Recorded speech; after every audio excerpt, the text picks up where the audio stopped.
Hey guys, Doc coming at you from a little bit different place on planet Earth tonight. I did a video this morning talking about my comics that I picked up at the comic shop for Wednesday, and for whatever reason it didn't load. And it's been trying to load all day, and so I just decided to go back and reshoot it. It'll probably be a little bit shorter because I don't know how the sound and disruptions here are going to react. So we'll do it a little bit more quickly than I did the video this morning. But let's go ahead and get underway. All right. So the first book that I picked up this week was Ultimate X-Men number 5 by Peach Momoko as writer and artist. And I made a really good point about it this morning that characterization is what Marvel and many of the bigger companies are lacking in their stories. They don't have the story to bring the characters to life, to make you really interested in these characters. And a lot of people have been naysaying this book, saying it's not an X-Men book. It doesn't have the colorful costumes. It doesn't have all of the things that are necessary for an X-Men book or for even a superhero book. But in this particular issue, you understand that there are a lot of people with varying superpowers, and they're starting to come together as a team. So it's a slow burn. But it's not a slow burn in a decompressed way like a Brian Michael Bendis story or something of that nature might be. And guys, I apologize. I'll probably have car noises every so often here as they come through. But it's not a decompressed story like that. It's a decompressed story because it builds characterization and it has a slow, methodical pace to it. And as that pace builds, then so does the interest in the characters and their lives and what they're doing. And that's something that, for example, Amazing Spider-Man is not doing very well right now. Whereas Ultimate Spider-Man by Jonathan Hickman is knocking it out of the park on characterization. Those characters almost seem alive.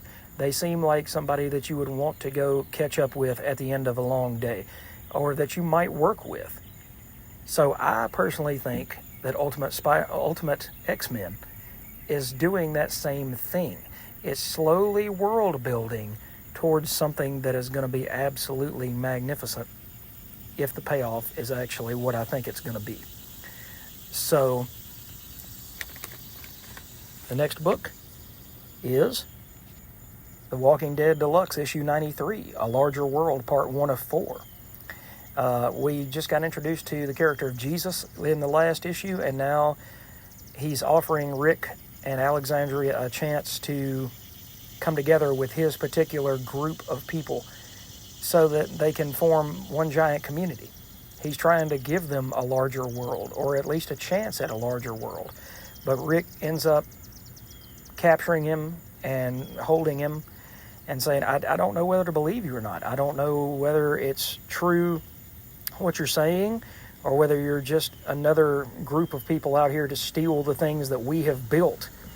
And so he's still very torn at the end of that issue, but he's starting to come around to say, maybe I judged him too harshly in the beginning, and perhaps there is a chance at redemption for people, and maybe there's a chance at redemption for the world. So we're climbing towards issue 100, folks. Issue 100 was absolutely one of the most interesting and just gut-wrenchingly heartbreaking stories that came in this 193-issue series. So I can't wait to see what happens with colorist Dave McCaig when we finally get to issue 100. Okay? Next up is Crisis on Infinite Earths, issue 4, which I will talk about in the greatest hits section of my YouTube channel. I've been talking about each individual issue of Crisis and how it just builds upon the previous issues. Give you a little better look at that cover since so much is going on. But it gives you a chance to go back and reread these classic stories without digging your own issues out of the back bin or going and paying exorbitant amounts of money, for them on eBay or whatnot or somewhere else. Instead, for $4.90 or $3.99 actually, you can get a book that has all the original ads, has all of the original interesting things about it. And it's even closer to newsprint that this book came on. You know, the cheaper type of paper that it came on, rather than Marvel, who likes to whitewash all of theirs. And it makes the colors brighter, yes, but it's the same thing as if you're doing a photo and all you do is crank up the exposure. You're not necessarily bringing out better color saturation. You're not bringing out anything to the story that had not already been done. But instead, you're just kind of washing everything out. But we'll talk more about Crisis in that series of greatest hits. And the last book could also be a greatest hit, but I wanted to talk about it on its own individual merits. This is the facsimile edition of Amazing Spider-Man 258 by Tom DeFalco and Ron Frenz. This is one of the original symbiote stories. Peter Parker came back from Secret Wars back in 1985 with the Venom symbiote. Okay, and he didn't know whether the costume was anything negative or positive at that point. But in this issue, he goes and takes it to Mr. Fantastic. And Mr. Fantastic tells him flat out, this is something that wants to form a symbiotic relationship with you. You know, for good or for bad, you would still be giving up your life without it. You would always have this with you. So he has to decide, and this issue is where he starts to turn on the symbiote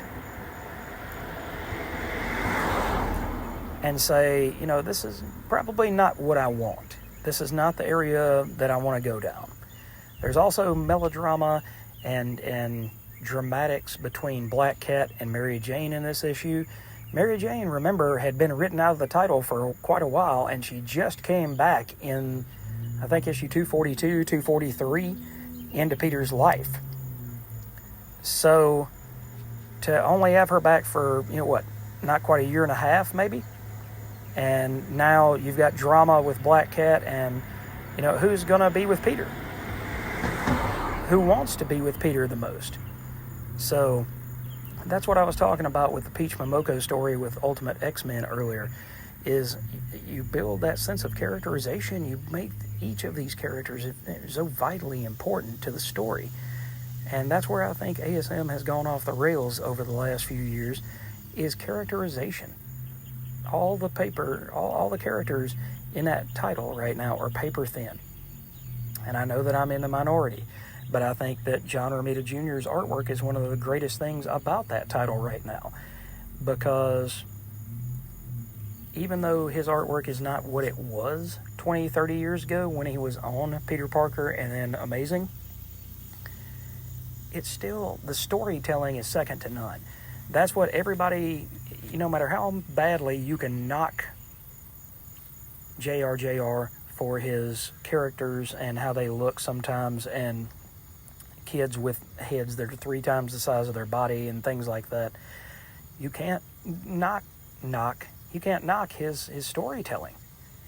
You know what's going on. You can take the dialogue out in a lot of these books that he's drawn, and you'd be able to tell exactly what's going on without any kind of words at all. I think it's funny that they did that Enough Said issue, back when J. Michael Straczynski was writing the title. And to me, the storytelling from JR and Scott Hanna was just as clear as if there had been words on those pages. But anyway, guys, it was a little bit of a shorter week, but that's what I picked up. That's what I read this week. And what is interesting, you guys, I know that I had a comment on a video who said they were reading Redcoat. Anybody else reading the Ghost Machine books? Anybody reading Redcoat? I'm thoroughly enjoying Rook Exodus. I finally started that the other night via Comixology, Amazon, Kindle, whatever you want to call it. And I like Rook Exodus, but we'll have to wait and see. I haven't tried a Redcoat yet, so I might try that and, pick up another few books here and there along the way digitally and give me something else to read. But anyway, guys, thanks for checking out the channel. Thanks for checking out this video. We are slowly marching towards 100 subscribers. So if we can get to 100 subscribers, I'm going to do that giveaway. But I've got 4 more people that I need to sign up for the channel. So if you could, tell your friends, tell your loved ones. If there's anybody out there that you know that really, really loves comics and would like to talk about them here in a forum, it's open and honest, then send them my way. And I need 4 more subscribers, and we will do that giveaway. And everybody's got a fair shot at it. So even if you know somebody, your mom, your dad, that doesn't care anything about comics, but you want to win one of those comics, have them throw their name in the hat. I'm sure they would give it to you, and it would be no problem. Anyway, like I said, guys, thanks for watching. I appreciate it, and we will catch you in the next video. Have a great night.